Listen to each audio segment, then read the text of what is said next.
अर्थ शिक्षा के इस डिजिटल प्लेटफॉर्म पर आप सभी का फिर से एक बार बहुत बहुत स्वागत है। मैं मनीष अग्रवाल इस चैनल के माध्यम से लगातार आपको अर्थ से संबंधित रोचक जानकारियां देता रहता हूं। इसी कड़ी में, इसी श्रृंखला में आज जिस विषय पर मैं आप लोगों से चर्चा करने वाला हूं वो है MPPSC 2019 के पुनः रिजल्ट का जारी होना। एक बड़े लंबे इंतजार के बाद, एक लंबे समय अंतराल के पश्चात MPPSC ने 2019 के प्री के रिजल्ट को पुनः जारी किया है। इस रिजल्ट में इस चैनल के माध्यम से जिस विषय को मैं आपको पढ़ाने वाला हूं वो है MPPSC 2019 मीन्स के पेपर नंबर 3 का पार्ट बी, जो कि भारतीय अर्थव्यवस्था या इंडियन इकोनॉमी है। 2019 के पश्चात सिलेबस में बदलाव हुआ था और कहीं ना कहीं अर्थव्यवस्था का जो सिलेबस था उसे बहुत छोटा कर दिया गया, उसका वेटेज काफ़ी कम हो गया। लेकिन 2019 तक पेपर नंबर 3 के पार्ट बी में 150 नंबर का, 150 अंकों का अर्थव्यवस्था विषय है। तो वर्तमान में 2019 का मेंस जो पुनः होने वाला है, इसमें बच्चों को 150 अंकों का अर्थव्यवस्था का पेपर देना होगा। यह पेपर डिस्क्रिप्टिव किस्म का होगा। यहाँ आपको आंसर्स लिखने होंगे। 3 नेचर के क्वेश्चंस, 3 प्रकार के प्रश्न, जिसमें 3 नंबर, 6 नंबर और 15 नंबर के प्रश्न होंगे, जिनकी शब्द सीमा पहले से तय है।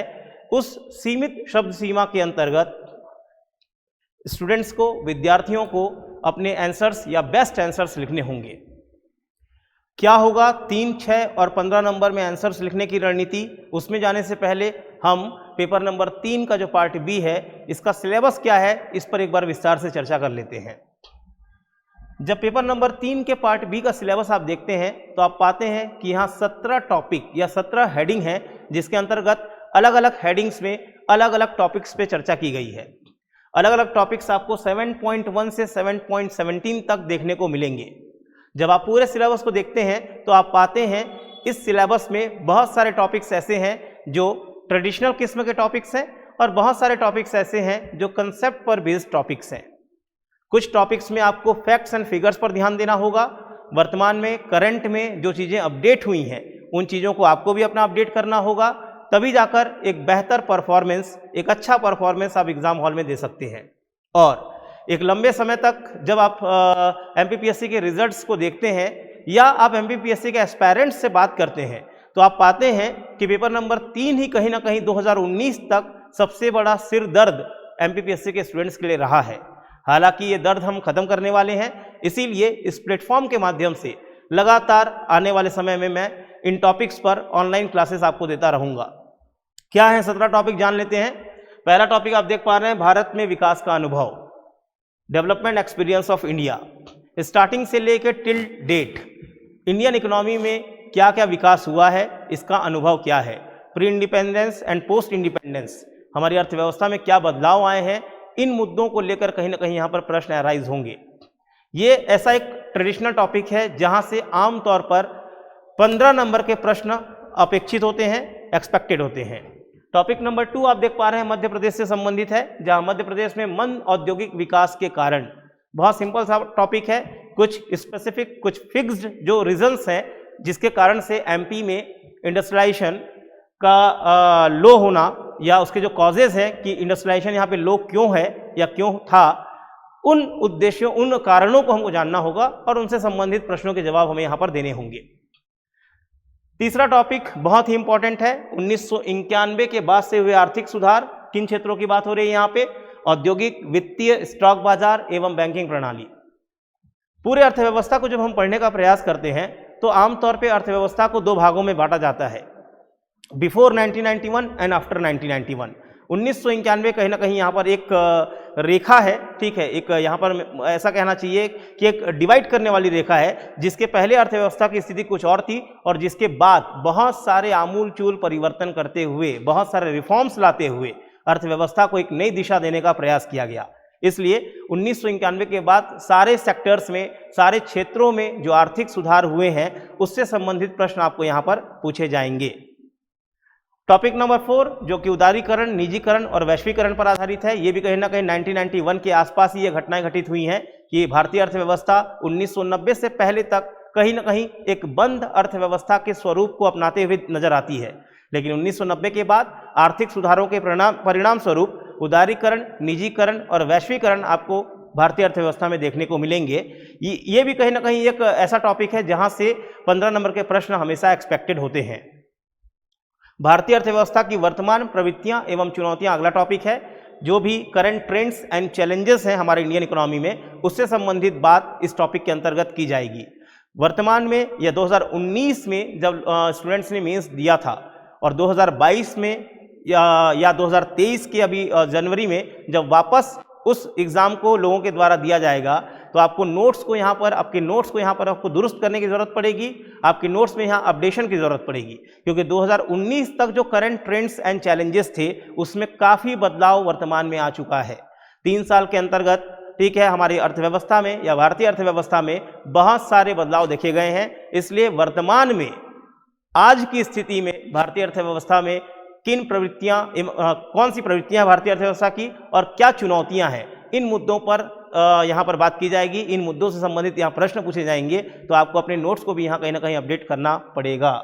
भारत में विकास का नियोजन 7.6, ठीक है, इकोनॉमिक प्लानिंग इन इंडिया जिसे हम कहते हैं, कि भारत में यहाँ पर विकास का नियोजन, भारतीय अर्थव्यवस्था के विकास के लिए जो भी नियोजन किया गया था आज़ादी के पश्चात, उस समय के जो नियोजनकर्ता थे उनके द्वारा योजना आयोग, राष्ट्रीय विकास परिषद और जो विभिन्न पंचवर्षीय योजनाओं का निर्माण किया गया, उससे संबंधित प्रश्न यहाँ पर 3 नंबर और 6 नंबर में आमतौर पर देखे जाते हैं।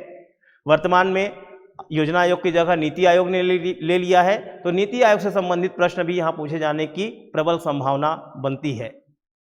7.7 एक टेक्निकल टॉपिक है, कंसेप्ट पर बेस्ड टॉपिक है, वो है राष्ट्रीय आय एवं लेखांकन की प्रणाली। नेशनल इनकम या राष्ट्रीय आय से संबंधित प्रश्न यहाँ पर पूछे जाएंगे, जिसमें बहुत सारे concepts like GDP, GNP, NDP, NNP, market price, factor cost, इससे संबंधित बहुत सारे प्रश्न यहाँ पर बनेंगे। वर्तमान में राष्ट्रीय आय में की गणना की जो प्रणाली है, जो विधियाँ हैं, वो भारतीय अर्थव्यवस्था से संबंधित भी पूछे जा सकते हैं, जिसमें आमतौर पर 3 विधियों की चर्चा की जाती है, जहाँ पे value added method, income method और एक्सपेंडिचर मेथड, 3 प्रकार के मेथड्स होते हैं, जिसका आगामी वीडियोस में विस्तार से मैं आपसे चर्चा करूंगा।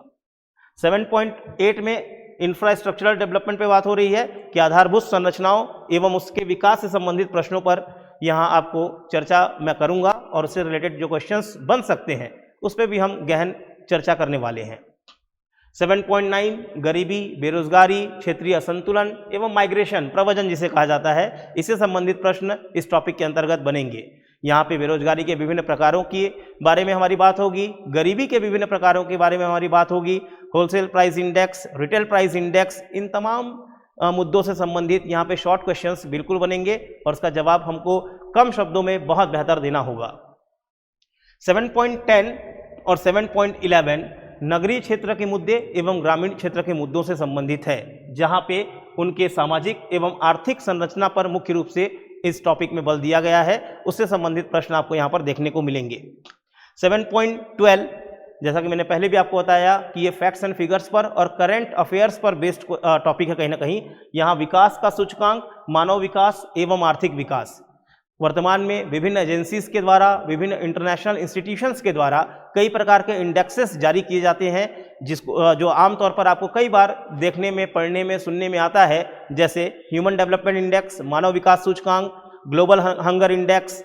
इन तमाम प्रकार के इंडेक्सेस 2022-21 में इनके आंकड़े क्या रहे, भारतीय अर्थव्यवस्था की इन इंडेक्स में, इन सूचकांकों में क्या पोजीशन रहा, इससे संबंधित भी प्रश्न यहाँ पर पूछे जा सकते हैं। 7.13 भारत और मध्य प्रदेश में सहकारिता आंदोलन, कोऑपरेटिव मूवमेंट के बारे में हमें पढ़ना है। 7.13 का ये टॉपिक था। 7.14 में मध्य प्रदेश और भारतीय अर्थव्यवस्था में कृषि की महत्ता, प्राथमिक क्षेत्र एवं उससे संबंधित गतिविधियों के बारे में उस टॉपिक के अंतर्गत हमें पढ़ना होगा। 7.15 आर्थिक विकास के तत्व, कौन कौन से फैक्टर्स हैं जो इकोनॉमिक डेवलपमेंट को प्रभावित करते हैं, जिसमें आर्थिक और अनार्थिक दोनों प्रकार के फैक्टर्स के बारे में हमें यहाँ आंसर्स लिखने होंगे।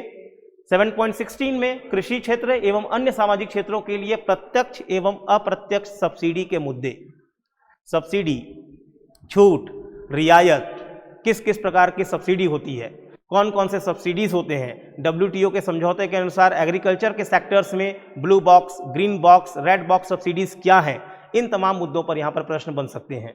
7.17 जो कि लास्ट टॉपिक है, उसमें पब्लिक डिस्ट्रीब्यूशन सिस्टम PDS के बारे में हमें यहाँ पढ़ना होगा। तो कुल मिलाकर 7.1 से 7.17 तक 17 टॉपिक मेंस के सिलेबस में डिजाइन किए गए थे और वर्तमान में इसी सिलेबस को कहीं ना कहीं 2019 के मेंस एस्पायरेंट्स को पढ़ना एवं अच्छे आंसर्स लिखना होगा। तो आगामी वीडियोस में 1 बाय 1 स्टेप बाय स्टेप एक एक टॉपिक के साथ मैं इस प्लेटफॉर्म के माध्यम से लगातार आपको अलग अलग मुद्दों पर चर्चा करता रहूंगा। आपको मैं आंसर की ड्राफ्टिंग सिखाने का प्रयास करूंगा। 3 नंबर, 6 नंबर एवं 15 नंबर पे किस प्रकार से कम शब्दों में बेहतर आंसर हम लिख सकें, फैक्ट्स एंड फिगर्स के साथ आंसर लिख सकें, ताकि हमें अधिकतम अंक प्राप्त हो सकें। बहरहाल इस वीडियो में इतना ही दोस्तों। जय हिंद।